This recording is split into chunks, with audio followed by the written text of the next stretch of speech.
The rise of money 2.0. Why physical cash is dying for most of human history. Money was something you could hold.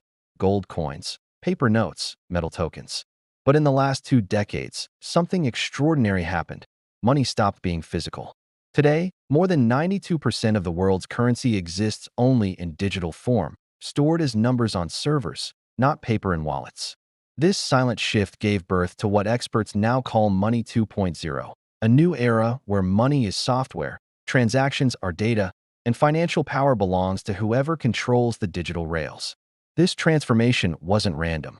It was triggered by 3 massive breakthroughs: sad face 1, the internet; 2, mobile banking; and 3, digital payment systems like UPI, PayPal, Alipay, and Apple Pay.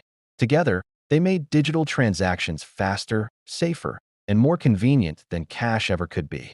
Today, carrying physical money feels outdated, almost primitive.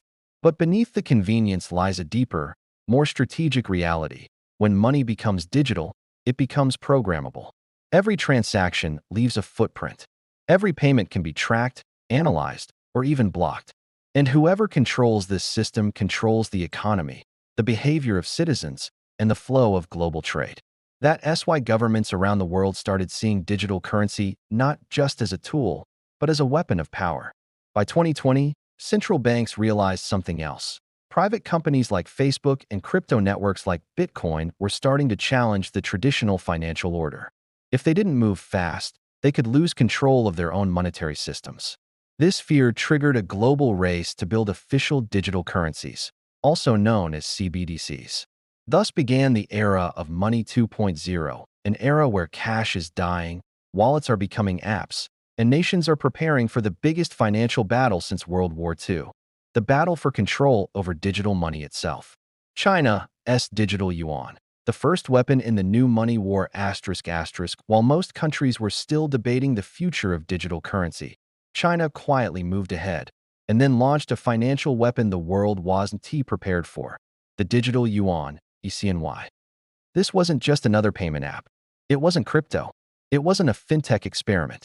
It was the world's first state-controlled, fully programmable digital currency, designed with one purpose: to rewrite global financial power.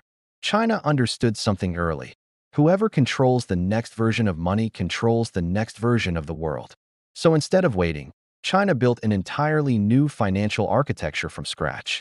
By 2014, while the West was still arguing about Bitcoin regulations, China had already assembled a secret digital currency task force. By 2020, they rolled out ECNY trials across major cities, and today millions of Chinese citizens use it daily, whether they realize it or not. The real innovation isn't that it's digital. The real power is that it's programmable. The Chinese government can track spending in real time, limit how long money can be saved, decide where it can be used, or even make it expire to force people to spend. In other words, this is money with rules, not rules created by markets, but by the state itself. But here's the strategic masterstroke. China linked the digital yuan with its global trade system, especially the Belt and Road Initiative. Partners in Asia, Africa, and the Middle East are already being encouraged to settle trade in ECNY instead of dollars. If even 10 to 15% of global trade moves into China's currency system, it weakens America's greatest power, the dominance of the U.S. dollar. China isn't just playing the game, it's changing the rules. The digital yuan is not a currency. It is a geopolitical weapon, and the world has finally started to notice. America strikes back. The race to launch the digital dollar ***. When U.S. officials finally realized the scale of China's digital yuan project, it triggered quiet alarm inside Washington. For nearly a century, the U.S. dollar has been the backbone of global trade, sanctions, military leverage, and economic dominance. But for the first time since World War II, America saw a serious threat, not a military one, but a monetary one. The digital yuan exposed a painful truth. The U.S. had fallen behind in the most important financial evolution of the century. While China built programmable money, America's financial system still relied on old infrastructure, paper checks, decades-old banking rails, and private companies dominating digital payments. The Federal Reserve had no choice but to respond. Thus began the secretive push to develop the digital dollar, also known as CBDC, central bank digital currency. Behind closed doors, the Federal Reserve, Treasury, and major U.S. banks began running pilots and simulations. MIT researchers were brought in. Fintech companies were consulted. The goal? Create a digital currency powerful enough to compete with China, but without collapsing the existing U.S. banking system. The digital dollar isn't just about keeping up, it's about protecting American global influence. If countries start settling oil, trade, or commodities in ECNY, the U.S. loses its biggest geopolitical weapon, the power to control global money flows. So America's strategy became twofold. 1. Build a digital dollar that can scale worldwide, fast, secure, and integrated into global finance. 2. Slow down China's adoption by pressuring allies not to accept the digital yuan. Behind the scenes, a financial arms race has begun. The U.S. doesn't just want to launch a digital dollar. It needs to ensure that the world chooses it over China's system. This isn't about technology. This is about who controls the future of global money, and America is determined not to lose that fight. The global split. How the world is choosing sides in Money 2.0 as the U.S. and China race to build competing digital currencies. The rest of the world is being forced into a choice. One that could redefine global alliances, reshape economies, and quietly redraw the map of global power. This is not a military conflict, yet its consequences may be even greater. It is a monetary Cold War, and every nation must decide where it stands. For many countries, the old system centered on the U.S. dollar was familiar, predictable, and backed by the world's strongest military. But the emerging world of digital money offers something they've never had before: freedom from U.S. control. That's why nations with tense histories with America, Russia, Iran, Venezuela, and parts of Africa are already testing China's digital yuan in trade deals. Why? Because a programmable currency controlled by China gives them a way to bypass sanctions, avoid dollar shortages, and operate outside the reach of the U.S. financial system. Meanwhile, U.S. allies, Europe, Japan, South Korea, Canada, Australia, are cautiously leaning toward the digital dollar ecosystem. They trust the U.S. more than China, but they're also building their own CBDCs, trying not to appear fully dependent on either side. Europe especially is worried about becoming a financial pawn and is pushing the digital euro to secure its autonomy.